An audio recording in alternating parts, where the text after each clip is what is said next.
मूखं करोति वाचालं पंगुं लंघयते गिरि यत्कृपातमहं वन्दे श्रीगुरुदीनतारिण परमानन्दमाधव श्रीचैतन्य ईश्वर। हरे कृष्णा। सभी भक्तों का स्वागत है आज के इस संध्याकालीन प्रवचन में। तो पूरे विश्व में हम अभी हरिनाम सप्ताह मना रहे हैं। तो ये हरिनाम सप्ताह क्यों मनाते हैं, इसके पीछे का कारण क्या है, प्रभुपाद जी ने ये क्यों शुरू किया है, इसके बारे में हम थोड़ी आज चर्चा करेंगे। भगवद गीता में भगवान ने कहा है कि अंत्यकाले च मामेव स्मरण मुक्त्वा कलेवरम यः प्रयाति समद्भाव यान्ति न अत्र संशय। 8वें अध्याय का 5वां श्लोक है। तो इसमें भगवान ने हमें हरिनाम की महिमा बताई है। अंत्यकाले च मामेव, अंतकाल में जो मेरा स्मरण करता है, स्मरण मुक्त्वा कलेवरम यः प्रयाति समद्भाव यान्ति न अत्र संशय, तो वो उसे मेरे धाम की प्राप्ति होती है, उसमें कोई संशय नहीं, ऐसे भगवान ने कहा है।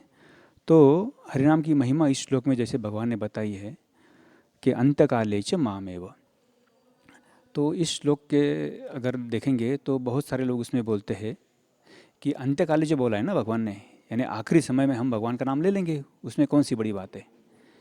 अभी तो हमें ऐश करने दो, मज़ा करने दो, हमें जो चाहिए वो खाने दो, पीने दो, जब बूढ़े होंगे तब देखा जाएगा, उसमें इतनी जल्दी क्या है। अंत्यकाले तो फिर जब हमारा आखिरी समय आएगा तो हम देखेंगे, मगर ऐसे नहीं है। शास्त्र के अनुसार हम देखेंगे तो हमारी चेतना वो होती है जो हम उम्र भर जो हम करते हैं वही आता है हमें आखिरी समय में।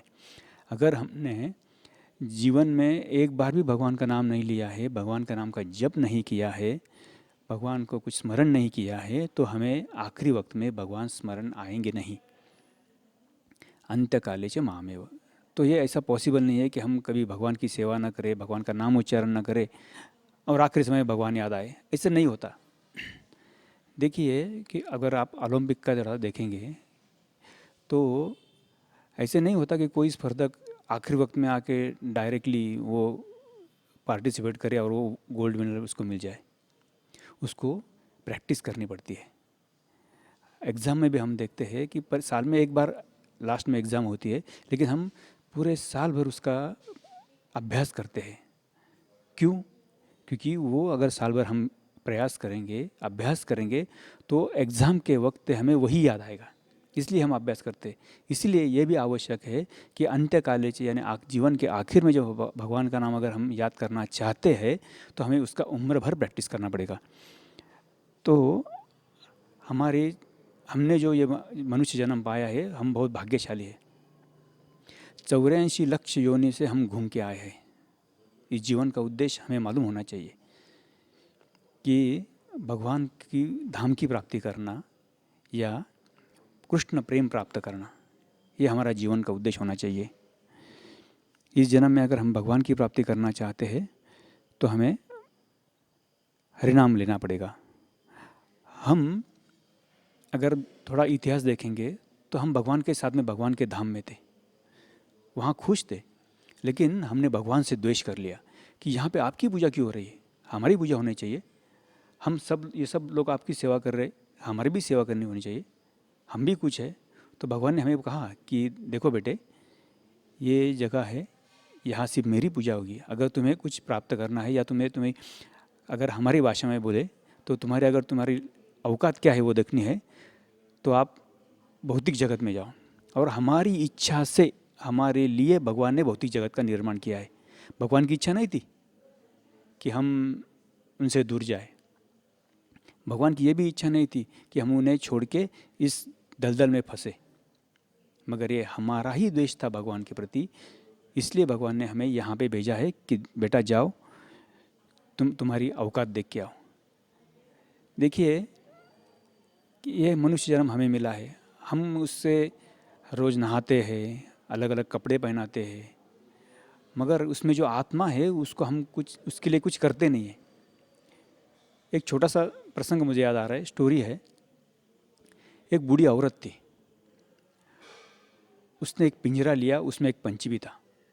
तो हर रोज़ क्या करती थी, वो पिंजरे को धोती थी, साफ करती थी, उसको सुखाती थी, और ऐसे करते करते 3-4 दिन हो गए। लेकिन 4-5 दिन के बाद में उसमें जो पंछी था, जो पोपट था, वो मर गया। क्यों मर गया? क्यों मरा? क्योंकि उसने वो पिंजरा तो साफ किया, लेकिन उसके अंदर जो पोपट था, जो पंछी था, उसको उसने खाना ही नहीं किया। तो देखिए, हमारा शरीर भी उस पिंजरे की तरह है। तो अगर इस पिंजरे को हम अच्छी तरह से नहलाते हैं, धुलाते हैं, मगर उसमें जो पंछी है, जो पोपट है, जो आत्मा है, उसको हम खाना देते ही नहीं, तो कैसे वो जिंदा रहेगा, कैसे वो खुश रहेगा? हमें ये मालूम होना चाहिए कि आत्मा का खाना क्या है। तो हरिनाम जो है, भगवान का नाम, वो आत्मा का खाना है, शास्त्र में भी कहा गया है। इसलिए हमें वो करना चाहिए। देखिए, हर एक युग में एक युग धर्म होता है। सत्य युग, त्रेता युग, द्वापर युग, कलयुग, 4 प्रकार के युग होते हैं। तो हर एक युग में भगवान की प्राप्ति करने के लिए जो विधि है, उसको युग धर्म बोलते हैं। तो सत्य युग में मनुष्य का आयु था 1,00,000 साल, और वो वक्त का युग धर्म था ध्यान करना। तो वो समय में साधु लोग हो या राक्षस भी करते थे, हिरण्यकशिपु ने भी की थी, वो ध्यान लगा के भगवत प्राप्ति करते थे। तो 50-50 हज़ार साल, 60 हज़ार साल, 70 हज़ार साल, इतना वो ध्यान करने के बाद में उनको भगवत प्राप्ति होती थी। देखिए कितना मुश्किल था। 60 हज़ार साल अगर आपको कोई बोले कि खड़े रहो, तो पॉसिबल ही नहीं, उतनी हमारी आयु है ही नहीं। हम 6 घंटे नहीं खड़ा रह सकते, तो 60-60 हज़ार साल तपस्या करते थे लोग। उसके बाद में आया त्रेता युग। त्रेता युग में मनुष्य की उम्र हो गई 10,000 साल, और उस 10,000 साल में वो त्रेता युग में युग धर्म था यज्ञ करना। 5,000 साल, 6,000 साल ऐसे यज्ञ किया जाता था। अभी तो वो पॉसिबल ही नहीं है, क्योंकि अभी इतने शुद्ध ब्राह्मण रहे नहीं, यज्ञ सामग्री रही नहीं, उतनी आयु भी नहीं रही। तो इस कलयुग में हम यज्ञ भी नहीं कर सकते। उसके बाद में आया द्वापर युग। द्वापर युग में क्या हुआ? मनुष्य की आयु हो गई 1,000 साल। तो उस वक्त का युग धर्म था अर्च्य विग्रह की सेवा, पूजा अर्चा। तो अगर भगवत प्राप्ति अगर हमें द्वापर युग में प्राप्त करना है, तो उसके लिए हमें मूर्ति पूजा करने के लिए बोला गया था। लेकिन कलयुग में तो और गड़बड़ हो गया। क्या हुआ? हमारी उम्र हो गई 100 साल, 100 साल भी नहीं, अभी तो 60 साल में, 50 साल में हार्ट अटैक आ जाता है। तो हमारी इतनी उम्र है नहीं, तो हम कैसे भगवान की प्राप्ति करेंगे? हम तो यज्ञ कर सकते नहीं, तप कर सकते नहीं, ध्यान कर सकते नहीं, पूजा अर्चा नहीं कर सकते, तो भगवान की प्राप्ति नहीं करें क्या? हमें भगवान मिलेंगे ही नहीं। नहीं। तो इस कलयुग में कहा गया है कि हम हरिनाम जो है, ये युग धर्म कहा गया है। आप सिर्फ और सिर्फ हरिनाम लेके, भगवान के नाम का जप करके भगवत प्राप्ति कर सकते हैं। श्रीमद् भागवत में कहा गया है, पहले स्कंद के पहले अध्याय का 10वां श्लोक है, प्रायेण अल्पायुष सभ्य कलावस्मिन् युगे जन मंद सुमंद मतयो मंद भाग्या उपद्रुत। इस कलयुग में मनुष्य का लक्षण उन्होंने बताया है। कैसे लक्षण? उसकी आयु कम है, वो झगड़ालू है, आलसी है, पथभ्रष्ट है, विचलित है। ऐसे अगर मनुष्य को भगवान की प्राप्ति कैसे हो सकती है? तो इस कलयुग में हरिनाम बताया गया है। उसके लिए भी एक अच्छा श्लोक आता है। कलयुग में कुछ फायदे भी है, तो उसका फायदा है, कले दोषो निधे राजन अस्ति एक महान गुण कीर्तनाद एव कृष्णस्य मुक्त संग परम रजेत। इस दंभयुक्त कलयुग में सब अल्प ही है, लेकिन अगर हम भगवान का नाम लेंगे, कीर्तनाद एव कृष्णस्य, भगवान श्री कृष्ण का नाम लेंगे, मुक्त संग परम रजे, तो हम उस परम धाम की प्राप्ति कर सकते हैं। और इसका एक परिमाण और है, बृहद नारदीय पुराण में एक श्लोक कहा गया है, हरेर्नाम हरेर्नाम हरेर्नामेव केवलम कलो नास्तेव नास्तेव नास्तेव नास्तेव गतिरन्यथा। तो इसका अर्थ यह है, हरिर नाम हरिर नाम हरिर नाम एव केवलम। हरि का नाम हरि का नाम हरि का नाम एकमेव एव केवलम। कलो नास्तेव नास्तेव नास्तेव गतिरन्यथा। तो एक बात जो है वो 3 बार बोली गई है। हरि नाम हरि नाम हरि नाम, नास्तेव नास्तेव नास्तेव, अन्य कोई उपाय नहीं, अन्य कोई उपाय नहीं, अन्य कोई उपाय नहीं। एक बात जब 3 बार बोली जाती है तो क्यों बोली जाती है? क्योंकि वो निश्चित होती है, वो फर्म होती है, उसको कोई हिला नहीं सकता, एकदम कन्फर्म होती है। इसके लिए बृहद नारदीय पुराण में ऐसा कहा गया है। तो हमें भगवान का नाम लेके हम प्राप्त कर सकते हैं। अब ये भगवान का नाम है क्या? तो हरिनामाष्टकम में कहा गया है, मधुरम मधुरेभ्योऽपि मंगलेभ्योऽपि मंगलम, पावनं पावनेभ्योऽपि हरेर्नामेव केवलम। क्या है हरिनाम? मधुरम मधुरेभ्योऽपि, सब मधुर चीज़ों में मधुर हरि नाम है। मंगलेभ्योऽपि मंगलम, सब मंगल चीज़ों में मंगलम है। पावनम पावनेभ्योऽपि, सब पावन चीज़ों में परम पावन जो है वो हरि नाम है। तो क्या हम ऐसे हरि नाम नहीं लेना चाहेंगे जो मधुर है, मंगल है और पावन भी है? तो हमें हरि नाम का सहारा लेना चाहिए।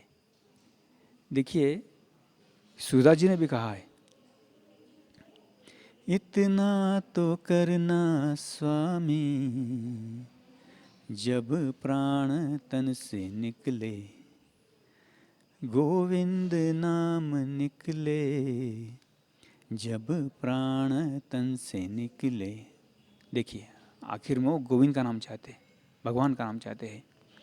श्री गंगा जी का तट हो, जमुना का वंशीवट हो, श्री गंगा जी का तट हो, जमुना का वंशीवट हो, मेरा सावरा निकट हो जब प्राण तन से निकले। पीतांबरी कसी हो, छवि मन में ये बसी हो, होठों पे कुछ हंसी हो जब प्राण तन से निकले।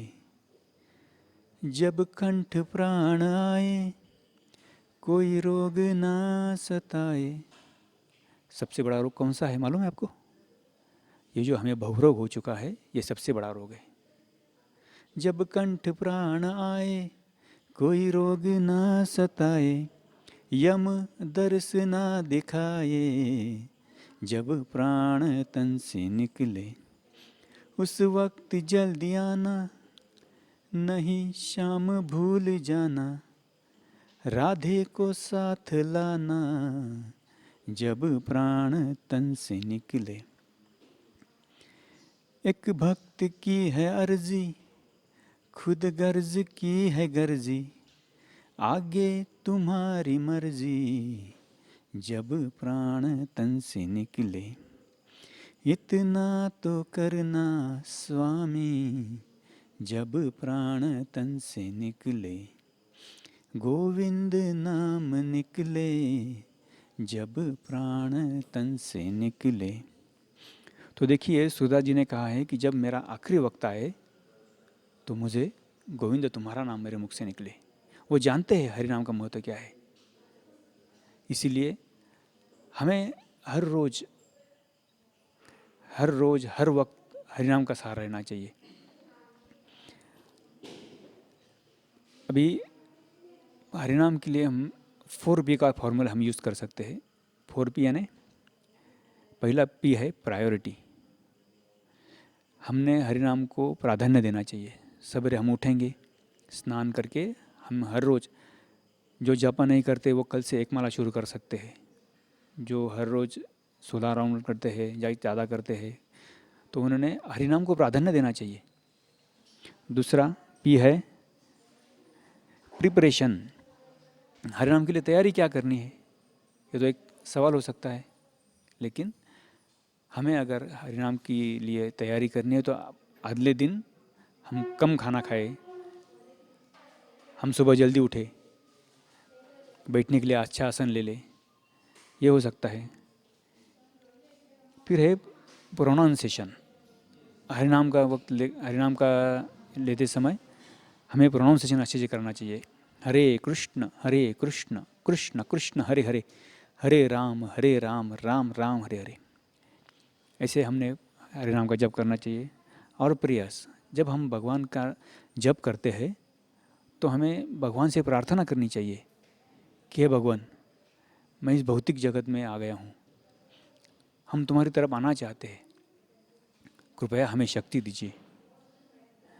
और प्रभुपाद जी ने कहा है कि 99% of our spiritual advancement is depend on quality japa. हम किस तरह से जप करते हैं उसके ऊपर हमारी आध्यात्मिक प्रगति निर्भर होती है। अगर हम एक जगह में बैठ के अच्छे से 16 माला करें तो हमारा आध्यात्मिक प्रगति निश्चित है। 99% यानी क्या हो गया, 100% ही पकड़ लीजिए। ध्यानपूर्वक जप करने से क्या होता, एक आनंद की प्राप्ति होती है और हमें एक आध्यात्मिक ऊर्जा मिलती है। हमारे दिन ब दिन के कार्यक्रम में जो माया हमें सताती है उसको ना बोलने की शक्ति, जो प्रलोभन हमें मिलते हैं उसको ना बोलने की शक्ति हमें हरिनाम से मिलती है। भगवान के ऊपर हमारा विश्वास बढ़ता है। और इस भौतिक में हम आए हैं तो हमें तो तकलीफ तो आएगी, अड़चने तो आएगी। ऐसा नहीं होगा कि हम हरिनाम ले रहे हैं इसका मतलब हमें कुछ प्रॉब्लम नहीं आएंगे। प्रॉब्लम तो आएंगे, ज़रूर आएंगे, लेकिन उस प्रॉब्लम के साथ में संघर्ष करने की जो शक्ति हमें मिलेगी वो हरिनाम से आती है। नामनामकारी बहुधा निज सर्व शक्ति, तत्रार्पिता नियमिता स्मरणे न काल। तो हमें वो शक्ति मिलती है। गोलो केर प्रेम धन हरि नाम संकीर्तन, हमें वो मिल सकता है।